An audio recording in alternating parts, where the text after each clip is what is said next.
கிறிஸ்துவுக்குள் பிரியமானவர்களே, அப்போஸ்தலர்கள் 3ஆம் அதிகாரத்தின் தியான பகுதிக்காக உங்களை அன்புடன் அழைக்கிறேன். 2ஆம் அதிகாரத்திலேயே முதலாவது பெந்தெகோஸ்தே அபிஷேக நாளாகிய பரிசுத்த ஆவியானவர் பொழிந்தருளப்பட்ட அந்த நாளில் தானே உலகத்தை எங்கும் இருந்து வந்திருந்த யூதர்கள் கிறிஸ்துவின் சுவிசேஷத்தை ஏற்றுக்கொண்டு, யூதர்களும் அதிலே இருந்த கிரேக்கர்களும் ரோமர்களில் சிலரும் யூத மார்க்கத்தில் அமைந்த பிரசிலைட்ஸ் என்று சொல்லக்கூடியவர்களும் சுவிசேஷத்தை கேள்விப்பட்டு அன்றைய நாளிலே ஞானஸ்தானம் பெற்றார்கள்.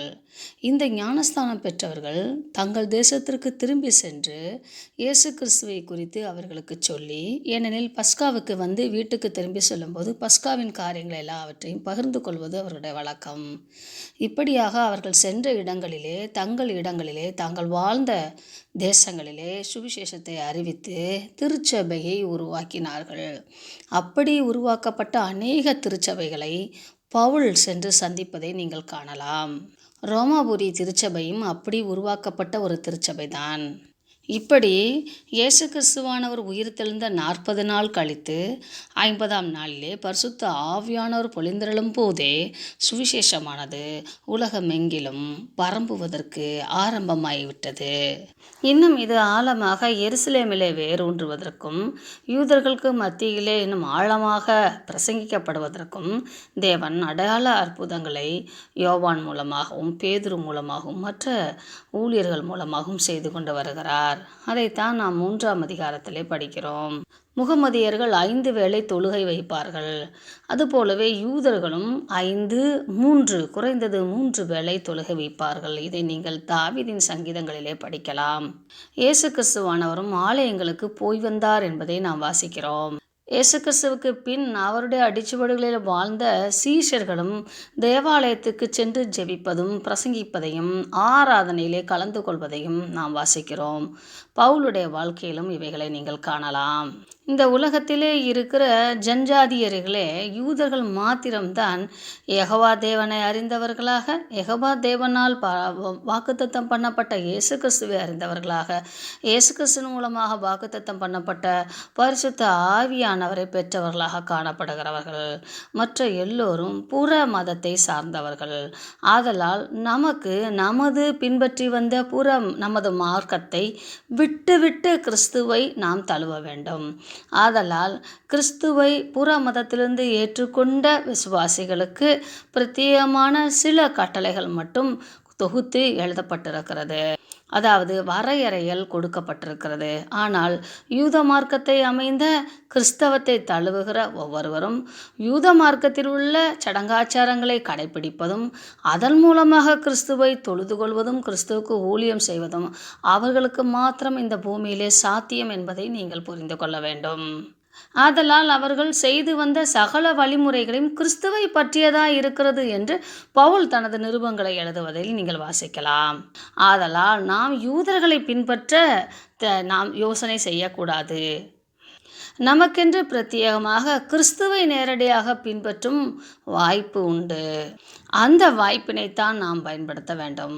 யூதர்களின் மொழியை கற்றுக்கொள்வது, யூதர்களின் பழக்க வழக்கத்திற்கு பின்பாக போவது, இதெல்லாம் நமக்கு சாத்தியமற்றது, தேவையற்றது என்றும் கூட நாம் உணர்ந்து கொள்ள வேண்டும். இன்றைய காலகட்டத்திலே அநேகர் யூத மார்க்கத்திலே தங்களை ஈடுபடுத்திக் கொள்வதற்கு பிரயாசப்படுகிற கிறிஸ்தவர்கள் உண்டு. நாம் கிறிஸ்துவை பின்பற்றுகிறோம். அவர்கள் கிறிஸ்துவை அறிந்து கொள்ள வேண்டுமே அல்லாமல் கிறிஸ்துவை பின்பற்றுவதற்காக கிறிஸ்து தாமே நம் மத்தியிலே இறங்கி வந்திருக்கிறார், நம் மத்தியிலே நமக்காக திறந்த வாசலை வைத்திருக்கிறார் என்பதை நீங்கள் புரிந்து கொள்ள வேண்டும். ஜெப வேளையாகிய 9ஆம் மணி நேரத்திலே என்று நாம் வாசிக்கிறோம். இது அவர்களுக்கு காலை 6 மணி முதல் மாலை 6 மணி வரைக்கும் உள்ள 12 மணி நேரங்களை வகுக்கக்கூடியதாக இருக்கிறது. ஆதலால் 9ஆம் மணி நேரம் என்பது நமக்கு மத்தியான வேளையாகிய 3ஆம் மணி. அந்தி சந்தி மத்தியான வேளையிலும் உம்மை நோக்கி நான் முறையிடுவேன் என்று தாவீதின் சங்கீதத்தை நீங்கள் நினைவு கூறலாம். அப்படியே இவர்கள் ஜெபிப்பதற்காக, கிறிஸ்துவனிடத்தில் ஜெபிப்பதற்காக ஆலயத்திற்கு சென்றார்கள். அது அவர்களுடைய வழக்கமாக இருந்தபடினாலும் கூடி ஜெபிப்பதற்காகவும் சென்றார்கள். பேதுருவும் யோவானும் எப்பொழுதும் இணை பிரியாத நண்பர்களாய் இருக்கிறார்கள். விசேஷமாக கிறிஸ்து தன்னுடனே கூட வைத்துக்கொண்ட சீஷர்களில் மிகவும் நெருங்கியமானவர்கள் இவர்கள். பேதுருவை கொண்டு தேவன் தனது சபையை கட்டுவேன் என்று சொல்லி இருந்தார் அல்லவா? ஆதலால் பேதுருவை பல இடங்களிலே தேவன் பயன்படுத்துகிறார். இப்பொழுதும் ஆவியின் ஏவுதலினாலே அவர் ஆலயத்துக்கு செல்லுகிறார்கள். தாயின் வயிற்றிலே சப்பானியாய் பிறந்த ஒருவனை பிச்சை எடுக்கும்படி நாள்தோறும் அந்த அலங்கார வாசல் எனப்பட்ட வாசல் அண்டையிலே கொண்டு வந்து வைப்பார்கள். இந்த வாசல் மிக நீளமான இடத்தை உடையதாகவும் அநேக படிகளை உடையதாகவும் இரு மருங்கிலும் அந்த பிச்சைக்காரர்கள் அமர்ந்திருக்கக்கூடிய திண்டுகள் உள்ளதாகவும் அதை கடந்து தான் தேவாலயத்திற்குள் பிரவேசிக்க வேண்டும் என்பதையும் நாம் புரிந்து கொள்ள வேண்டும். ஆதலால் இந்த இடங்களிலே அநேக பிச்சை கேட்டிருக்கிறவர்கள் உட்கார்ந்திருந்தார்கள். அவர்கள் ஒவ்வொருவரும் பிச்சை கேட்டு கொண்டிருக்கிறார்கள். ஆலயத்துக்கு வருபவர்கள் பல நோக்கத்தோடு வருகிறார்கள். கிறிஸ்துவை பெற்றுக்கொள்ளும் நோக்கத்தோடு வருகிறார்கள், கிறிஸ்துவுக்கு தங்களை அர்ப்பணிக்கும் நோக்கத்தோடு வருகிறார்கள், அல்லது கிறிஸ்துவின் நாமத்தின் மூலமாக ஏதாவது நமக்கு கிடைக்குமா என்கிற நோக்கத்தோடு வருகிறார்கள். நாம் என்ன நோக்கத்திலே ஆராதனைக்கு செல்கிறோம் என்பதை நாம் சோதித்து பார்க்க வேண்டும். அன்றைய நாளிலே அநேக பிச்சைக்காரர்கள் இருந்திருக்க வேண்டும், அநேக சப்பானியர்கள் இருந்திருக்க வேண்டும். ஆனால் இவன் மனதிலே ஏதோ ஒரு ஏக்கம் இருந்து கொண்டே இருந்திருக்கிறது. ஆதலால் தேவன் சீஷர்களை அங்கே அனுப்புகிறார்.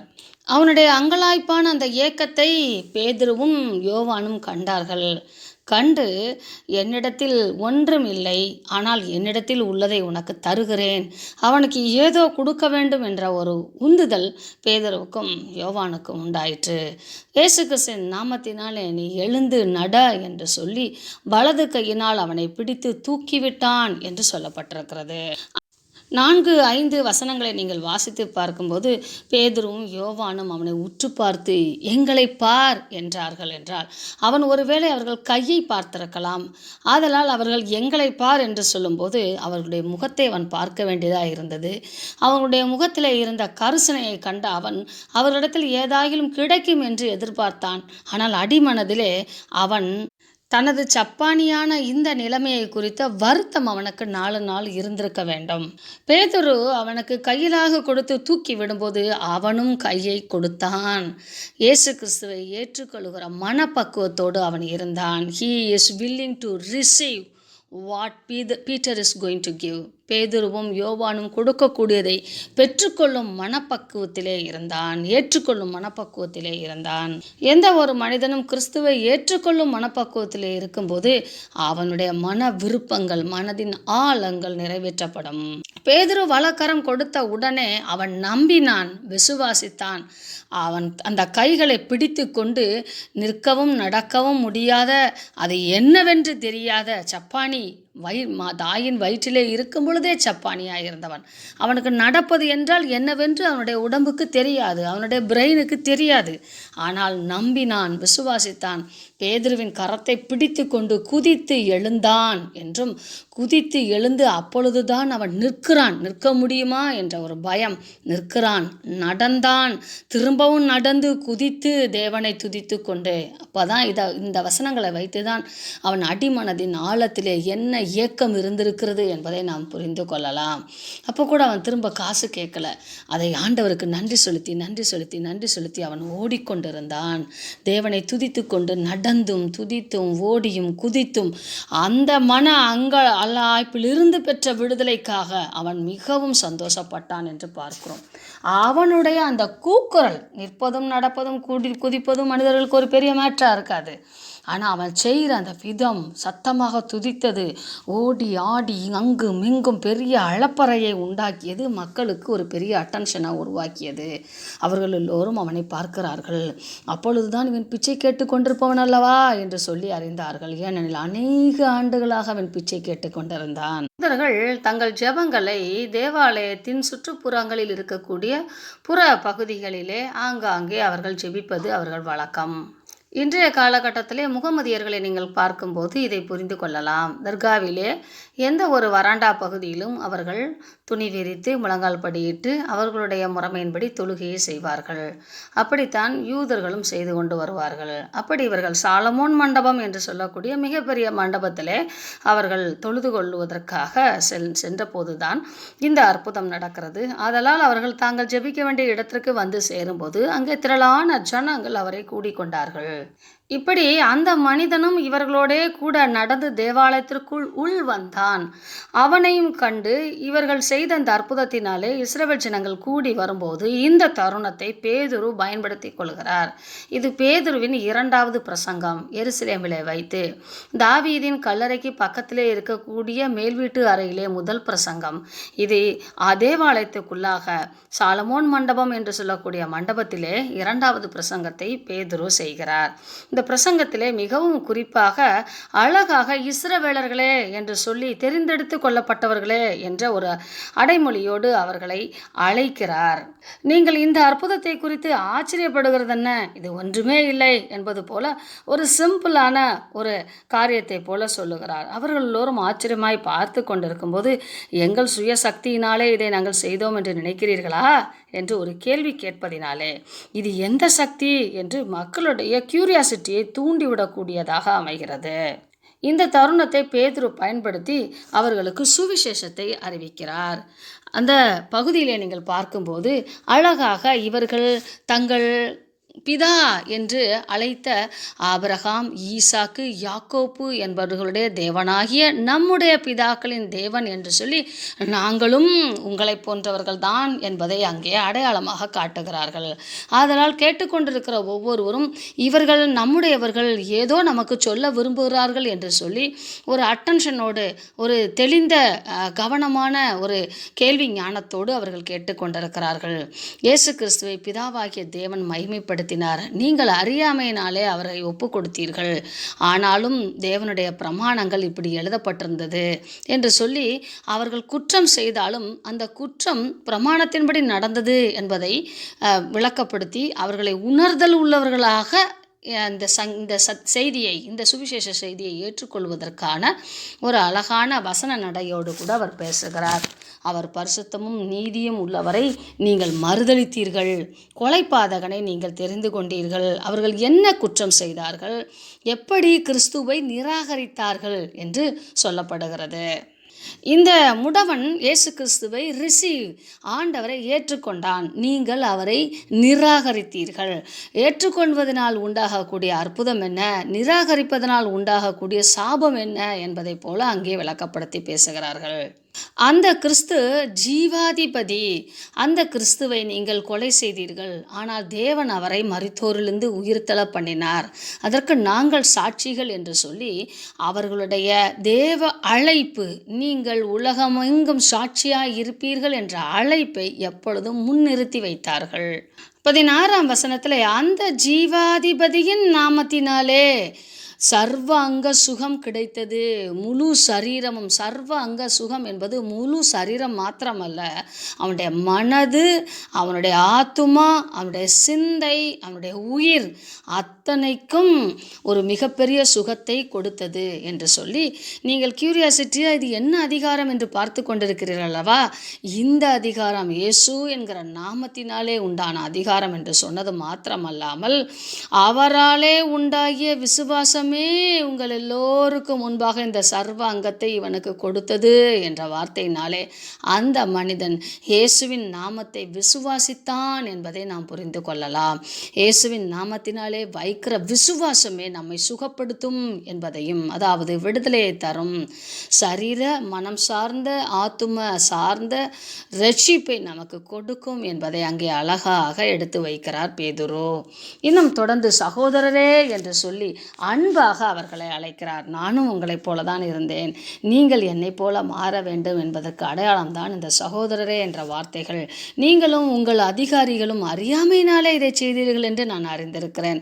கிறிஸ்து பாடுபட வேண்டும், தேவன் தம்முடைய தீர்க்கதரிசிகள் எல்லாருடைய வாக்கினாலும் முன்னறித்தவைகள் நடைபெற வேண்டும் என்பதனாலே இவைகள் எல்லாம் நடந்தது. கிறிஸ்து இப்பொழுது நமக்காக பான பலியாக, பரிகார பலியாக சிலுவையிலே மாண்டு அவர் பரலோகத்திலே ஏற்றுக்கொள்ளப்பட வேண்டும் என்பது தேவனுடைய திட்டம். அவர் நமக்காக பஸ்காவின் நாடாக மரித்ததினாலே உங்கள் பாவங்கள் நிவர்த்தி செய்யப்படும் பொருட்டு நீங்களும் மனந்திரும்பி குணப்படுங்கள்.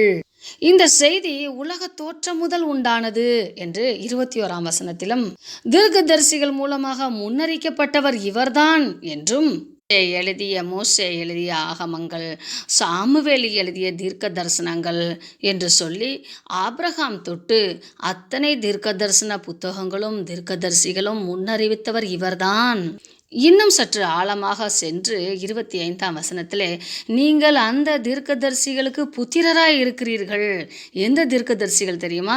உன் சந்ததியினாலே பூமியில் உள்ள வம்சங்களெல்லாம் ஆசீர்வதிக்கப்படும் என்று தேவன் ஆபிரகாமுக்கு சொல்லி தம்முடைய முன்னோர்களினோடே பண்ணின உடன்படிக்கையின் புத்திரராய் இருக்கிறீர்கள். அந்த ஆபிரகாமுடைய பிள்ளைகளாக இருக்கிறீங்க. உங்கள் சந்ததியில் கிறிஸ்து பிறக்க வேண்டும் என்பது தேவன் ஆபிரகாமுக்கு கொடுத்த வாக்குத்தத்தம் அல்லவா என்று சொல்லி அவர் நம்பிக்கொண்டிருக்கிற நம்பிக்கைக்கு பாத்திரர் கிறிஸ்துதான் என்பதை, இயேசுதான் கிறிஸ்து என்பதை அங்கே விளக்கப்படுத்தி பேசுகிறார்கள். ஆதலால் உங்கள் பொல்லாங்கிலிருந்து விலகி உங்களை ஆசீர்வதிக்கும்படி தேவன் தம்முடைய பிள்ளையாகிய இயேசுவை எழுப்பி முதலாவது உங்களிடத்திற்கே அனுப்பியுள்ளார் என்று சொல்லி, கிறிஸ்து உங்கள் மத்தியிலே இருக்கிறார், நீங்கள் அவரை ஏற்றுக்கொள்ளுங்கள் என்று அழகான ஒரு சுவிசேஷத்தை நிறைவு செய்கிறார்கள். 4ஆம் அதிகாரம் 4ஆம் வசனத்திலே நீங்கள் வாசித்து பார்க்கலாம். வசனத்தை கேட்டவர்களில் அநேகர் விசுவாசித்தார்கள். அவர்களின் தொகை ஏறக்குற 5000 இருந்தது என்று. 3000 முதல் பிரசங்கம், 2ஆம் பிரசங்கத்திலே 5000 பேர் ஆண்டவரை ஏற்றுக்கொண்டார்கள். ஆமேன். பரிசுத்த ஆவியானவர் எத்தனை அழகாக வழிநடத்துகிறார் என்பதையும், லூக்கா எவ்வளவு கவனமாக ஒவ்வொன்றையும் தேர்ந்தெடுத்து சோதித்து அறிந்து கிரமமாக எழுதியிருக்கிறார் என்பதையும் ஒவ்வொரு வார்த்தைகளிலும் நாம் புரிந்து கொள்ளலாம். வாய்ப்புகளை பயன்படுத்தி